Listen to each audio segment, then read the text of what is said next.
The days that followed were a masterclass in escalating corporate dread. The IRS's initial inquiry, a deceptively polite request for clarification, landed on Leonard's desk like a thunderclap. It wasn't a full-blown investigation yet, but it was the first official crack in the dam. Leonard, his face a mask of barely contained panic, immediately summoned Patricia. Their hushed conversations, once filled with smug confidence, now crackled with accusations and desperate strategizing.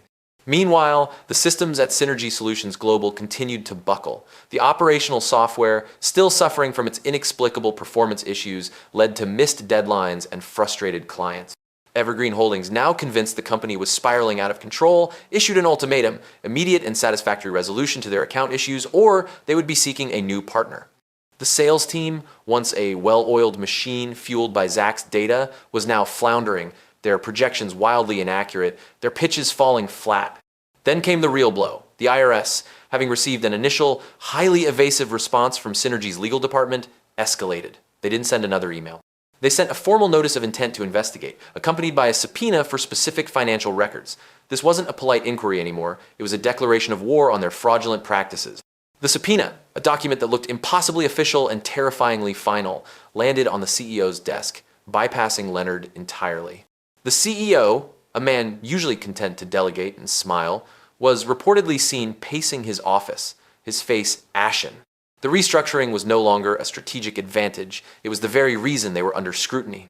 It was at this point, with the walls closing in and the scent of imminent prosecution in the air, that the desperate call came.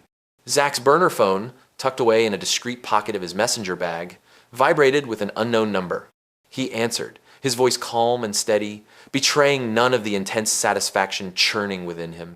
"Synergy Solutions Global," a strained voice declared, laced with an unfamiliar tremor.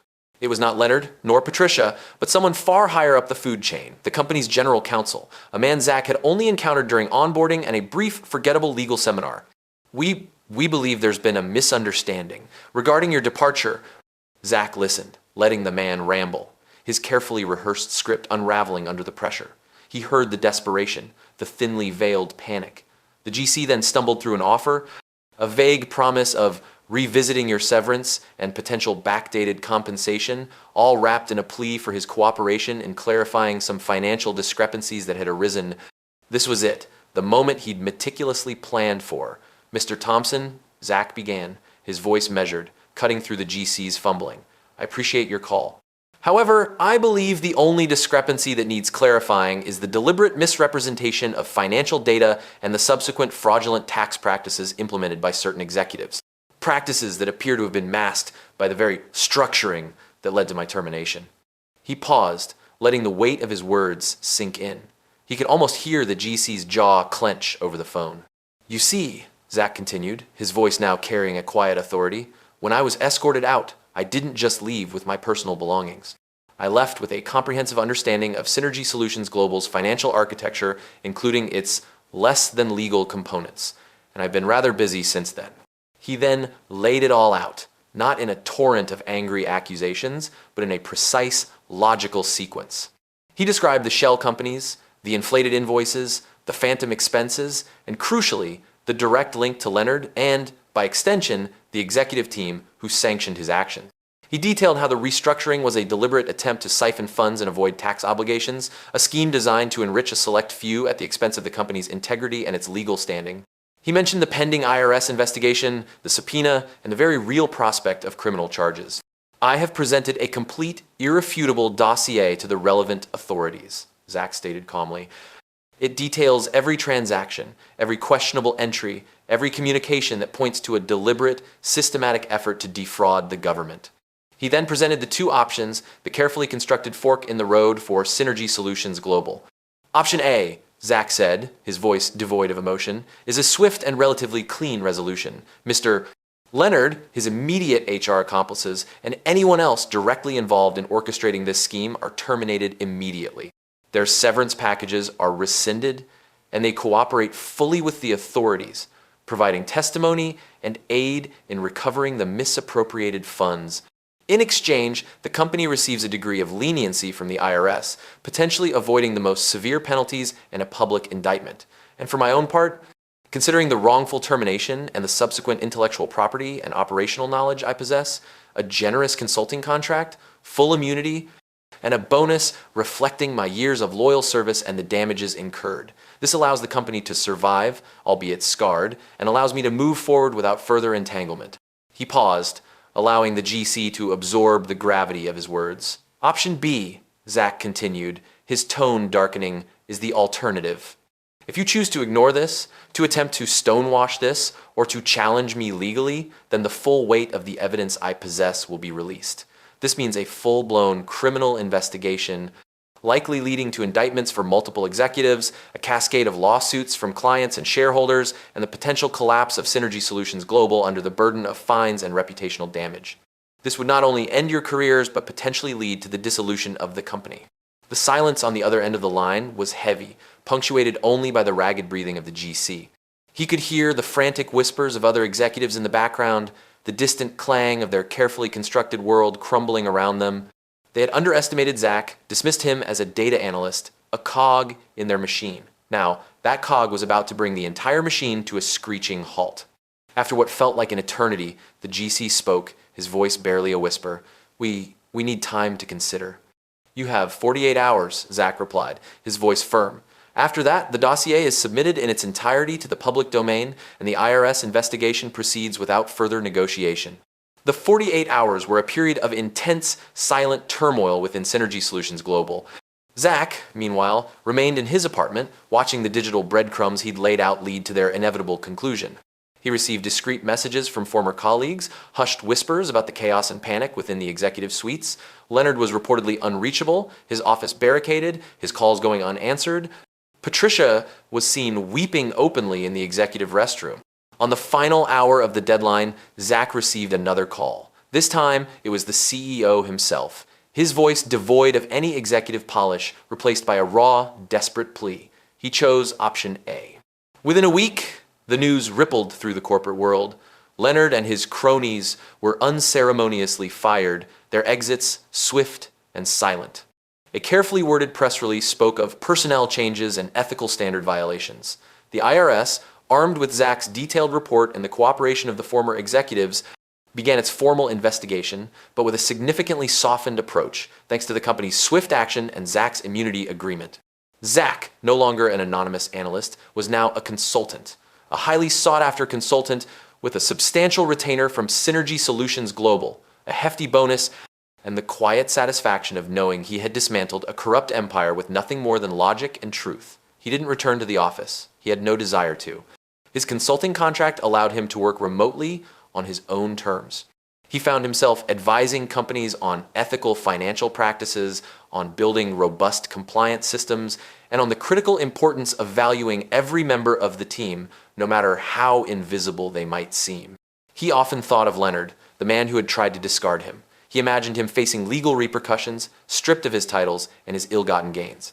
It wasn't a moment of petty triumph, but a quiet affirmation that competence, integrity, and meticulous attention to detail would always, eventually, prevail over arrogance and deceit. His personal life, too, began to flourish. With his financial security assured and his reputation as a sharp, ethical professional cemented, he had the freedom to pursue his passions. He started a blog, sharing insights on corporate ethics and data integrity, subtly weaving in lessons learned from his own experience. He even adopted another cat, a scruffy ginger stray named Sherlock, who seemed to appreciate his quiet, analytical nature. The story of Zach and Synergy Solutions Global became a quiet legend in certain circles, a testament to the power of the overlooked, the quiet competence that can dismantle empires from the inside out.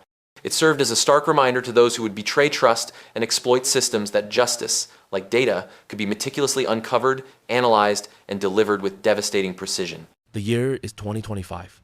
The air crackled with the electric hum of innovation, a symphony of server farms, and speculative funding rounds. It was a golden age of AI, a gold rush where fortunes were made and lost on the flicker of algorithms. And at the heart of it all, buried deep within the sterile, climate-controlled bowels of a mid-tier tech company, was Ethan. Ethan wasn't the kind of guy who commanded boardrooms or graced the covers of business magazines. He wasn't a visionary with perfectly coiffed hair and a penchant for buzzword bingo. No, Ethan was a quiet architect, the invisible backbone, the guy who lived in the dark, humming sanctuaries of the cloud, coaxing order from digital chaos. He was a cloud engineer, and he was about to unleash something the world wasn't ready for. He'd poured 3 years of his life, countless late nights, fueled by lukewarm coffee, and the sheer stubbornness of creation, into building an agentic AI system. This wasn't just another chatbot or a fancy predictive model. This was an AI designed for autonomous cloud management. Imagine an AI that could not only monitor your entire cloud infrastructure, but actively optimize it, troubleshoot it, scale it, secure it, all without a single human command. It was a digital maestro, conducting an orchestra of servers, a symphony of data streams. Ethan had built the future of IT operations, and he'd done it on his own. He named it Aegis, a shield, a protector, fitting, he thought. It was designed to shield companies from the crippling costs of inefficient cloud usage, from the constant threat of cyber attacks, from the sheer complexity that was choking IT departments worldwide. Aegis was elegant, it was powerful, and it was Ethan's magnum opus. The 2025 AI boom wasn't just about building cool new tools. It was about who could claim ownership, who could spin the best narrative.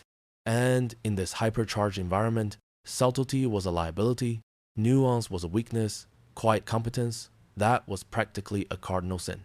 Enter Harold. Harold was everything Ethan wasn't. He was loud, he was flashy, and he was drowning in an ocean of self-importance. Harold was Ethan's direct manager, or rather, his designated overlord.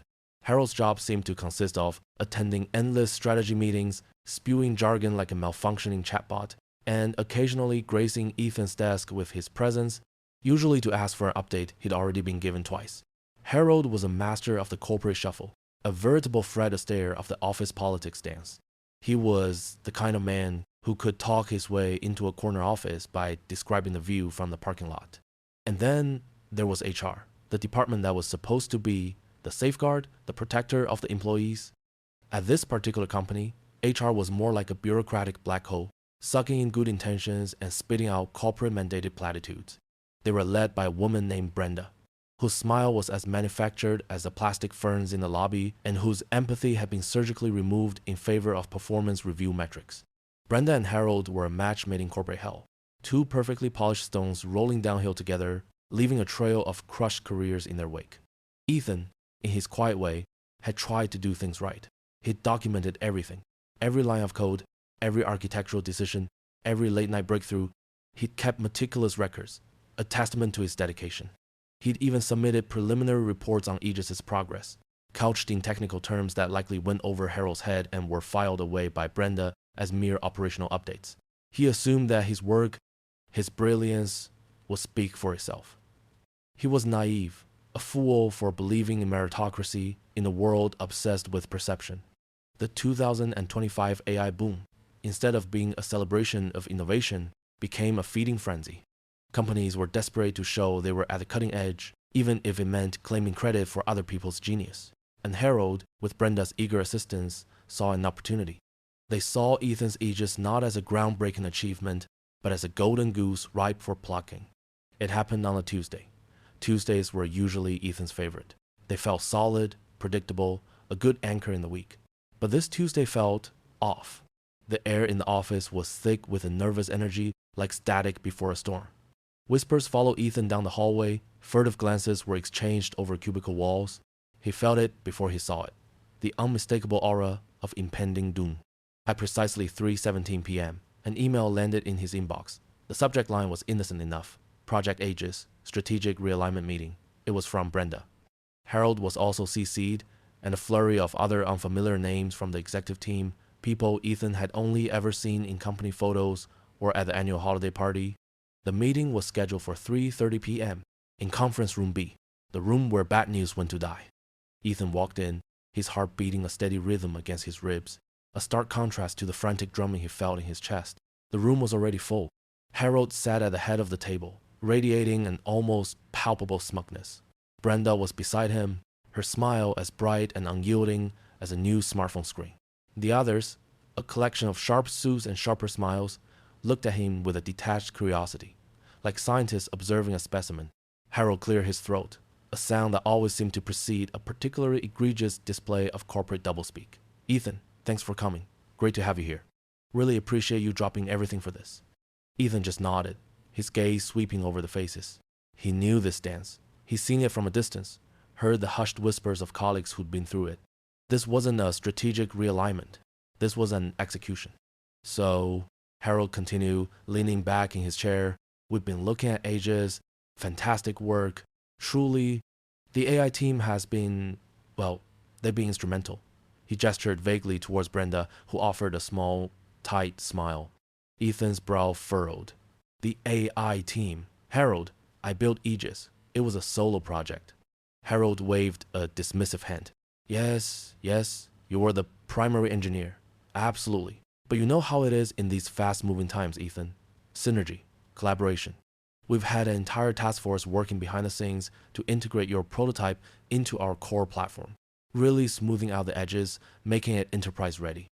The words hit Ethan like a cold splash of water. Prototype, task force, integrate. They were sanitizing his achievement, rewriting his narrative before his eyes. Brenda chimed in, her voice saccharine sweet. And we've decided, Ethan, to streamline our AI development division, to bring all our brilliant minds under one umbrella. Moving forward, the Aegis project will be spearheaded by the newly formed AI integration unit. Ethan's gaze flickered to Harold, then back to Brenda. Spearheaded by who? Harold beamed, a predator's grin. We've appointed Mark Jenkins to lead the AI integration unit. He's got a great vision for the future.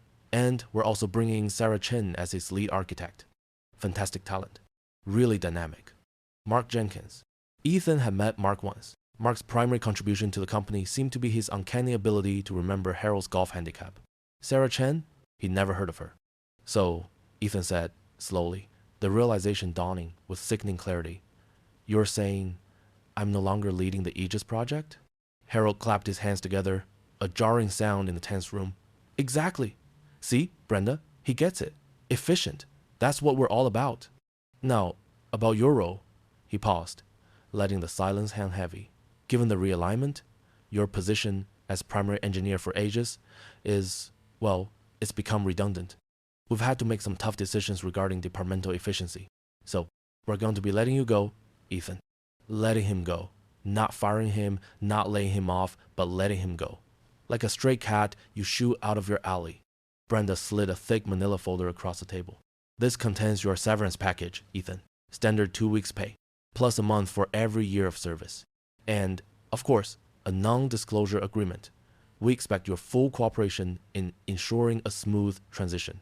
Ethan's gaze dropped to the folder. 2 weeks? He'd poured 3 years into Aegis. His entire professional life for the past 1,095 days had been dedicated to this AI. And they were dismissing him with a paltry severance and a gag order. Redundant? Ethan finally asked, his voice eerily calm. Inefficient?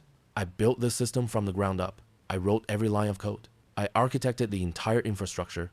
It's currently the most advanced autonomous cloud management AI in existence. Harold chuckled, a dismissive, patronizing sound. Ethan. That's a bit dramatic. It's a good start, certainly, but it needs polish. It needs enterprise integration. It needs leadership that understands the market. Something you, with all due respect, have shown a lack of. Your focus has been too narrow, too technical. The market demands breadth, Ethan. Vision, not just code. Brenda added, we value your technical contributions, Ethan. But the company needs someone who can effectively manage and deploy these innovations. Your passion for the minutiae, while admirable, doesn't align with our current strategic imperatives. Ethan looked at them, a slow, cold anger building within him. He saw not just greed, but a fundamental misunderstanding of what he had created. They saw lines of code. He saw a paradigm shift. They saw a project to be claimed. He saw a legacy. So, Ethan said, his voice steady, you're taking my work, claiming credit, and firing me for inefficiency because I dedicated myself to building it properly? Harold's smile widened. Exactly, you've got it. You're a quick learner, Ethan. We'll make sure you get a good reference for your next role. A solid contributor to a foundational AI project. Just sign the papers, and we'll get you set up with IT to return your equipment. Ethan picked up the folder, his fingers tracing the embossed company logo. He didn't sign. Not yet. He stood up, his chair scraping slightly against the polished floor. The room seemed to hold its breath. You want me to return my equipment? Ethan asked, his voice now carrying a dangerous edge. My laptop, my badge, my keys? Yes, that's correct, Brenda said, her smile faltering slightly. Ethan reached into his satchel and pulled out his company ID badge, placing it on the table with a quiet thud. Then he unclipped his keyring, a heavy jangle of metal. He placed each key down meticulously, deliberately, the main office door key, the server room key, the executive floor key, the IT closet key, and one more. A small, unassuming key, worn smooth with years of use, a key that didn't open any door in this office. Anything else? Ethan asked, his gaze fixed on Harold's smug face. Harold, regaining his composure, scoffed. No, Ethan, that's everything. We wish you all the best. Ethan gave them a slow, almost imperceptible nod. He didn't feel defeated. He didn't feel angry, not in the way they expected. He felt calm. A profound, chilling calm that settled over him like a shroud. They thought they had taken everything. They had underestimated the quiet man in the back room. They had failed to notice the invisible ink. They had forgotten about the backup drive, the encrypted cloud storage, and, most importantly, the unique activation key. A key that was not a physical object, but a string of impossibly complex code woven into the very fabric of Aegis. A digital fingerprint that only he possessed. And they certainly hadn't accounted for the fact that Ethan, while building Aegis, had also meticulously documented every single attempt they had made to claim credit for it, every misleading email, every misrepresented report, every word of their corporate doublespeak. He walked out of conference room B, leaving Harold and Brenda in their self-congratulatory bubble, oblivious to the storm they had just unleashed. The sterile office air suddenly felt suffocating, the fluorescent lights blinding. But as Ethan stepped out into the bright afternoon sun, a small, knowing smile touched his lips. They thought they had fired an inefficient employee. They had just fired the architect of their own destruction. The game, as they say, was on. And Ethan, the quiet observer, had just made his first move. The sterile air of Ethan's apartment felt the universe away from the polished toxicity of his former office. Outside, the city pulsed with the relentless energy of 2025, a symphony of progress that Harold and Brenda had tried to silence for him. But Ethan wasn't silenced. He was calculating. In the 3 years he dedicated to Aegis, he hadn't just written code. He'd built an intricate web of digital receipts. His apartment, once a sanctuary of quiet contemplation, was now a war room. Scattered across his desk were stacks of printed emails, each one a damning piece of evidence against Harold and Brenda. He'd meticulously organized them by date, by sender, by perceived intent. There were the preliminary reports on Aegis' progress buried under Harold's dismissive "for your information" subject lines. There were Brenda's internal memos that subtly reframed his solo project as a collaborative endeavor. There were even the passive-aggressive Slack messages where Harold demanded progress reports he already possessed, or worse, questioned Ethan's understanding of market realities. He'd cross-reference these with server logs, meticulously detailing every remote access attempt, every failed login from an unauthorized IP address, every modification to code that wasn't initiated by him. He'd even saved the audio recordings from his personal voice recorder, the one he kept hidden in his jacket pocket during his final meeting, a habit born from years of distrust in corporate environments. The recording of Harold's patronizing tone, Brenda's saccharine pronouncements, and the chillingly precise moment he was declared redundant was the crown jewel. For a week, he did nothing. He let the silence stretch, letting Harold and Brenda bask in their ill-gotten glory.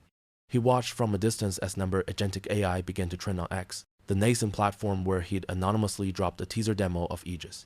The demo, a sleek, silent showcase of Aegis' autonomous cloud management capabilities, had gone viral overnight. The tech community was abuzz, speculating, analyzing, and ultimately showering praise on the unseen genius behind it. Ethan watched the comments flood in, a quiet smile playing on his lips. They were all talking about Aegis. Soon, they'd be talking about its creator. Then, the first domino fell. It wasn't a catastrophic failure, not yet. It was a subtle tremor that sent ripples of unease through the company's IT department. A critical client's cloud infrastructure, a complex and highly customized setup that Aegis was designed to seamlessly manage, began experiencing intermittent latency issues. The client, a major player in the financial sector, was furious. Their support tickets, usually handled with swift efficiency by Aegis, were now being routed through a bewildered human support team. A team that had only a superficial understanding of the AI's inner workings. The support team, desperate, tried to access Aegis for diagnostic tools only to find their permissions denied. The system, designed to be intuitive and self-correcting, was now a locked black box. Panic began to brew, not in Ethan's quiet apartment, but in the hushed corridors of his former employer. Texts from former colleagues, the ones who still believed in him, started to trickle in. Dude, what the fuck is happening with the AWS client? They're screaming bloody murder. Heard the human overrides aren't working on Aegis. Anyone know what's up? Harold is losing his mind. Brenda's on damage control, but it's a mess. They're saying the AI is glitchy? Since you left? Weird. Ethan read them with detached amusement. Glitchy. If only they knew. He'd built Aegis to be robust, to be self-sustaining. The only thing that could truly cripple it, the only thing that would send it into a diagnostic lockdown, was the absence of his specific, unique activation key. He hadn't just created an AI, he'd created a digital organism with a biological imperative tied to its creator. The whispers grew louder, transforming into a low hum of anxiety that permeated the company's digital channels. Internal emails, usually a sterile exchange of corporate jargon, became frantic pleas for answers. Harold, caught off guard and stripped of his usual bluster, was reportedly seen pacing his office, his face a mask of bewildered fury. Brenda, ever the pragmatist, was seen huddled with the legal team, her usual smile replaced by a tight, worried grimace. The viral sensation of number Agentic AI on X, meanwhile, was reaching a fever pitch. Tech journalists were clamoring for interviews, venture capitalists were circling, and the public was captivated by the idea of an AI that could truly manage itself. Ethan, observing this from his digital perch, felt a surge of quiet satisfaction. He'd orchestrated this perfectly. The viral acclaim was drawing attention, and the growing chaos within the company was creating the perfect stage for his next move. Then came the email. It wasn't from Harold or Brenda, but from the company's head of legal affairs, a stern but fair woman named Miss Anya Sharma. The subject line read, "Urgent inquiry regarding Project Aegis." Ethan opened it, his fingers poised over the keyboard. The tone was professional, polite, but carried an undeniable urgency. Miss. Sharma stated that the company was experiencing unforeseen operational challenges with Aegis and requested his immediate assistance in troubleshooting. She alluded to unauthorized access attempts and system anomalies that their current IT team was unable to resolve. This was it, the moment he'd been waiting for. He could have ignored it. He could have let them flail. But that wasn't his style. He didn't want them to simply fail. He wanted them to understand why they were failing. He began to type, his response carefully crafted, each word a precisely placed brick in the wall he was building around them. Subject: Urgent inquiry regarding Project Aegis. Dear Miss Sharma, thank you for your email. I understand you are experiencing difficulties with Aegis. As you may recall, I was instrumental in the development and implementation of this system. He paused, then added the crucial part. I also recall that my employment with company name was terminated on date of termination under circumstances related to inefficiency and redundancy. At that time, I was informed that my expertise in Aegis was no longer required. He took a breath and continued, layering on the evidence. Given this context, I'm sure you can appreciate my surprise at receiving an urgent request for assistance. I understand that troubleshooting Aegis requires a comprehensive understanding of its unique architecture and proprietary activation protocols. It is, as you know, a highly complex system. He then made his first move. Not a demand, not a threat, but a subtle yet potent piece of leverage. To that end, I have recently been contacted by several parties expressing significant interest in the capabilities of Aegis, particularly in light of its recent viral demonstration. As a result, I am currently exploring various avenues for the future development and deployment of this technology. I will be happy to discuss this further, but please understand that my current professional commitments are paramount. He didn't send it yet. He made one more addition, a small, almost insignificant detail that would prove devastating.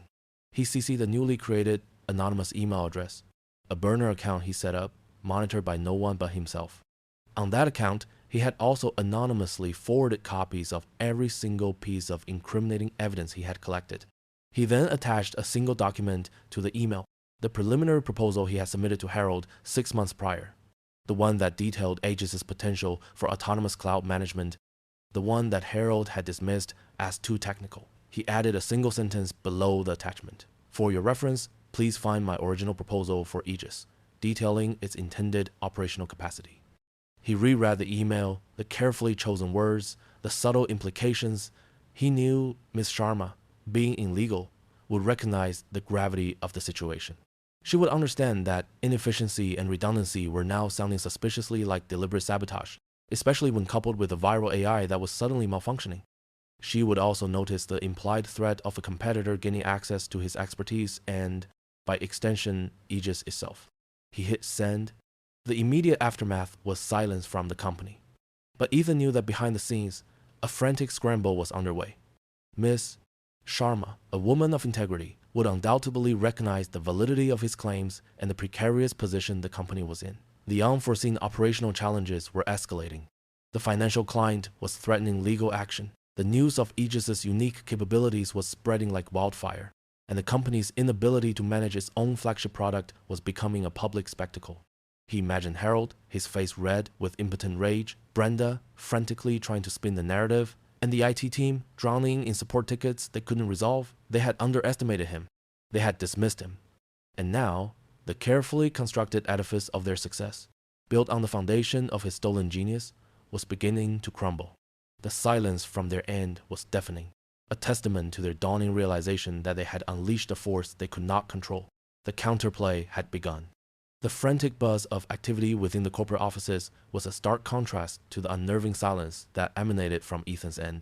The financial client's legal team had escalated their demands, threatening a multi-million-dollar lawsuit for breach of contract due to the critical service outages caused by Aegis's malfunction. Investors, spooked by the sudden instability of their flagship AI product and the rapidly trending number Agentic AI discourse that hinted at internal sabotage, were demanding answers. Harold's attempts to downplay the situation were met with icy skepticism. Brenda's damage control was failing. Every press inquiry only highlighted the company's inability to manage its own prized asset. Then Miss Anya Sharma, the head of legal affairs, made her move. Not a public statement, but a discreet, urgent summons. Ethan received a formal email, not from Harold or Brenda, but directly from her office, requesting his immediate presence for a confidential meeting. The tone was no longer polite inquiry. It was a desperate plea, masked in corporate formality.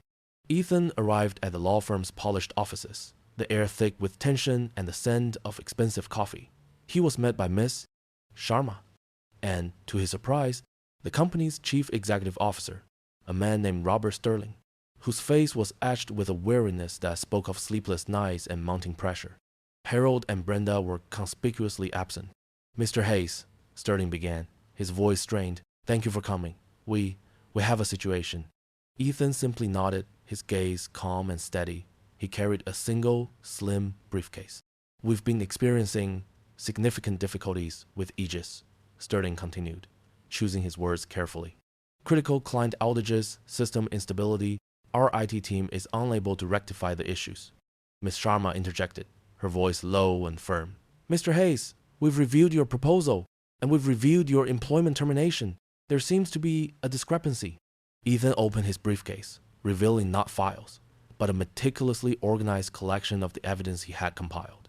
Printed emails, server logs, audio recordings, and the original employment contract with the embedded clause. He didn't need to speak. The documents spoke for themselves. You terminated my employment for inefficiency, Ethan stated, his voice clear and unwavering. After I developed and delivered a system that was, and remains, the most advanced autonomous cloud management AI on the market. A system that, as you're now discovering, is intrinsically tied to its creator. He laid out the secret weapon, the unique activation key, a cryptographic sequence woven into Aegis's core, accessible only by him. He explained how, upon his termination without cause, a dormant security protocol had been triggered, locking down critical functions and preventing any unauthorized access, effectively rendering the AI inert without his explicit command. He pointed to the server logs detailing the failed access attempts, the denial of permissions, the growing digital panic. The system isn't malfunctioning, Ms. Sharma, Mr. Sterling, Ethan stated calmly. It's simply inaccessible. It's behaving precisely as designed when its creator is unjustly dismissed. Sterling stared his face, a mixture of disbelief and dawning horror. So, you're saying you can fix it?